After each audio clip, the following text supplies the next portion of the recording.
Imaginez. Vous vous réveillez un matin, votre téléphone vous propose déjà votre programme de la journée, résume vos mails, prépare votre discours, et devinez quoi? Il a même commandé votre café préféré, exactement à l'heure où vous aimez le boire. Ce n'est pas de la science-fiction. C'est le monde vers lequel on se dirige avec GPT-5. Aujourd'hui, sur Expertise AI, je vais vous révéler 7 clés pour comprendre cette révolution, ses forces, ses limites, et comment vous pouvez en tirer parti dès maintenant. Accrochez-vous, car ce que vous allez découvrir pourrait bien changer votre manière de travailler, de créer, et même de penser. Abonnez-vous, activez la cloche pour ne rien manquer ultérieurement, likez la vidéo, partagez-la et restez jusqu'à la fin, pour ne rien manquer de tout ce que nous dévoilerons aujourd'hui. GPT-5, c'est le dernier-né d'OpenAI. Il comprend mieux le contexte, raisonne plus finement et produit des réponses plus nuancées que jamais. Ce n'est plus seulement un outil, c'est un véritable partenaire cognitif. Ce qui change par rapport à GPT-4. Mémoire conversationnelle plus longue. Raisonnement logique plus solide. Polyvalence multimodale. Texte, code, images, audio et bientôt vidéo. Une personnalisation qui rend l'IA presque sur mesure pour vous. Des capacités qui frappent fort. Rédaction d'articles, scénarios, emails, script YouTube. Programmation et optimisation de code. Analyse de données et synthèse d'informations complexes. Création d'images, concepts et idées originales. Les domaines où GPT-5 change la donne. Éducation, accompagnement personnalisé. Santé, recherche et interprétation de documents médicaux. Entreprise, marketing, rapport, support client. Création, storytelling, design, musique. Mais attention aux limites. Risque de biais et d'erreurs. Dépendance excessive à l'outil. Vigilance sur la confidentialité. GPT-5 reste un assistant, pas un cerveau infaillible. Comment l'utiliser intelligemment? Donner des instructions claires et précises. Ajuster son style à votre personnalité. Combiner IA plus expertise humaine. Expérimenter et améliorer vos requêtes. Vous pouvez revoir notre vidéo tutoriel phare en la matière, dont le lien s'affiche en haut de l'écran à droite et sera mis dans la description de cette vidéo. Ce que l'avenir nous réserve. Intégration dans tous nos outils quotidiens. Interaction vocale et visuelle fluide. Collaboration humain-IA centrée sur la créativité et la stratégie. Je vous invite à présent à suivre une analyse approfondie de la vidéo du lancement officiel de GPT-5 par sa maison mère OpenAI. Bon, OpenAI a lancé GPT-5. Enfin, presque 3 ans après ChatGPT quand même. Oui, ça fait un moment qu'on l'attendait. Aujourd'hui, on va décortiquer un peu leurs annonces, voir ce qu'il y a vraiment de neuf. Est-ce que c'est juste une mise à jour ou un vrai changement de cap? Alors eux, ils le présentent clairement comme un bond en avant, hein. Ils parlent de passer d'une intelligence niveau étudiant brillant pour GPT-4o à un expert niveau doctorat avec GPT-5. L'objectif affiché, c'est carrément l'AGI, l'intelligence artificielle générale. Ah oui, rien que ça. Ils insistent sur utile, intelligent, rapide, intuitif. C'est un peu les mots-clés habituels, non? Mais qu'est-ce qui se cache derrière intelligence cette fois? Le gros morceau, apparemment, c'est le raisonnement. L'idée, c'est que GPT-5 serait capable de prendre son temps pour réfléchir avant de répondre. Prendre son temps, ça veut dire quoi? Plus lent? Pas forcément. L'idée, c'est d'éliminer ce choix un peu binaire entre rapidité et profondeur. Il pourrait adapter son temps de réflexion à la complexité de la question, en quelque sorte. D'accord. Une fusion des capacités. Intéressant. Et la fiabilité? Parce que les hallucinations, c'était quand même un gros problème. Si vous êtes perdu en entendant le terme hallucination en IA, je vous invite à regarder notre courte vidéo qui aborde cette question. Le lien s'affiche en haut coin supérieur droit de l'écran et sera mis dans la description de cette vidéo. Tout à fait. Et là, ils assurent avoir mis le paquet. Surtout pour les questions complexes où la réponse n'est pas juste oui ou non. Ils ont donné des exemples concrets? Oui, et ils ont aussi parlé d'une nouvelle approche pour la sécurité, la safe completion. Safe completion, c'est-à-dire? En gros, au lieu de juste bloquer si une demande est un peu limite mais légitime, ils ont pris l'exemple d'une question technique sur des matériaux pour feux d'artifice. Ah oui?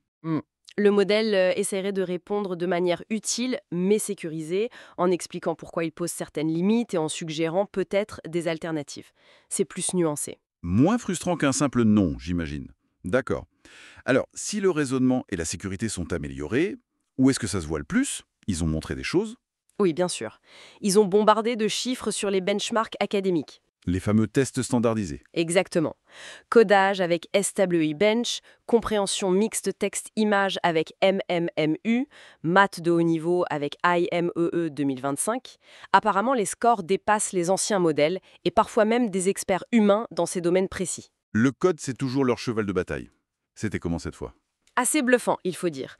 Ils ont montré des démos de création d'applis web interactives, un jeu pour apprendre le français, un tableau de bord financier, un château 3D, En combien de temps? en quelques minutes, avec des centaines de lignes de code générées. Et pas juste du code qui marche, mais du code propre, bien structuré, qui suit les bonnes pratiques. Ils parlent même d'agentic coding. Agentic coding. L'IA qui gère des tâches de programmation complexes en autonomie, en plusieurs étapes. Comme un petit agent développeur, quoi. Ah ouais, quand même. Ça change la donne pour les développeurs, ça. Et pour l'écriture? On sort enfin du style un peu robotique. C'est l'objectif, en tout cas. Ils ont comparé un éloge funèbre écrit par GPT-4o et par GPT-5. Un éloge funèbre. Original comme exemple. Oui, mais parlant. La version GPT-5 était censée être plus nuancée, avec un meilleur rythme, moins générique, plus humaine si on veut. Atteindre cette subtilité, c'est toujours un défi. Clairement. Et est-ce qu'il y a un domaine où ils pensent que GPT-5 va vraiment faire une différence majeure? Oui, la santé, très clairement. Ils le présentent comme le meilleur modèle pour les questions de santé. Ah bon? C'est une affirmation forte. Ils se basent sur quoi? Sur une évaluation qu'ils ont appelée Health Bench, menée avec 250 médecins. Et il y a eu ce témoignage assez poignant de Caroline Amilion sur son expérience avec le cancer. Oui, j'ai vu ça. Elle expliquait comment l'outil l'avait aidé à comprendre ses rapports médicaux, c'est ça? Exactement, à décrypter le jargon, à poser les bonnes questions à ses médecins, à être plus actrice de son parcours. Ça montre un potentiel énorme pour l'accès à l'information médicale. C'est vrai que ça, c'est un impact très concret. Et au quotidien, pour nous tous, la voix, la personnalisation, ça s'améliore aussi. Oui, ça continue de progresser, voix plus naturelle, analyse de vidéos, traduction. Et plus de personnalisation. Interface, personnalité de l'IA, connexion à nos agendas, nos mails pour aider à planifier. L'assistant personnel qui devient vraiment personnel. C'est un peu l'idée. Et techniquement, un truc intéressant sur la formation. Ah oui? Ils utilisent beaucoup de données synthétiques, de haute qualité. En gros, les anciens modèles génèrent des données d'entraînement très ciblées pour former le nouveau. Une sorte de boucle d'amélioration. L'IA qui forme l'IA. Fascinant! Bon, et alors, la question clé, quand est-ce qu'on peut l'utiliser? Et comment? Alors, le déploiement est prévu pour tout le monde, même les utilisateurs gratuits, mais avec des limites bien sûr. Logique. Les abonnés plus, pro, team, entreprise, éducation auront un accès plus large et prioritaire. Et pour les développeurs, l'API GPT-5 est lancée avec des versions mini et nano moins chères. Et des nouveautés pour eux dans l'API? Oui, pas mal de choses.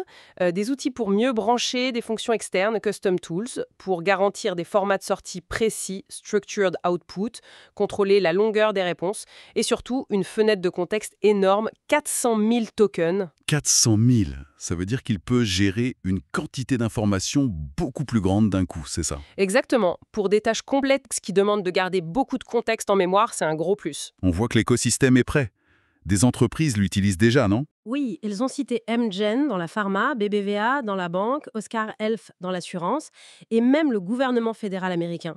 Ça montre que le potentiel de transformation est pris au sérieux. Surtout pour les développeurs, avec ce codage agentique dont tu parlais. Oui, c'est clairement positionné comme un outil majeur pour eux, intégré à des outils comme Cursor pour coder plus vite et sur des projets plus complexes. Donc pour résumer, GPT-5, c'est un assistant expert polyvalent, très fort en code, en raisonnement, avec un gros potentiel en santé, une sécurité plus fine et une accessibilité large. Cette idée de logiciel à la demande où l'IA génère l'outil dont on a besoin, c'est peut-être ça le grand truc. C'est une des idées fortes, oui.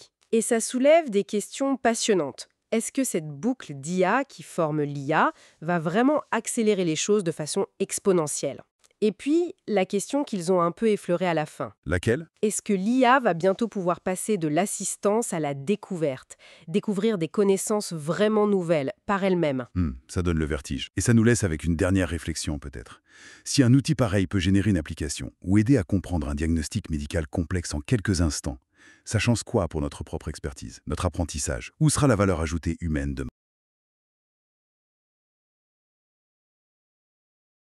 GPT-5 n'est pas qu'un outil. C'est une porte ouverte vers une nouvelle ère où chaque individu, chaque entreprise, peut accéder instantanément à l'expertise la plus pointue. Ce que nous venons de voir aujourd'hui n'est que la surface de ses capacités. La vraie question n'est plus si cette technologie va transformer nos vies, mais comment vous allez l'utiliser pour transformer la vôtre. Alors, si vous voulez continuer à explorer les innovations qui façonnent l'avenir et comprendre comment en tirer parti dès maintenant, abonnez-vous à Expertise AI et activez la cloche. L'avenir appartient à ceux qui savent s'y préparer, et cet avenir commence aujourd'hui.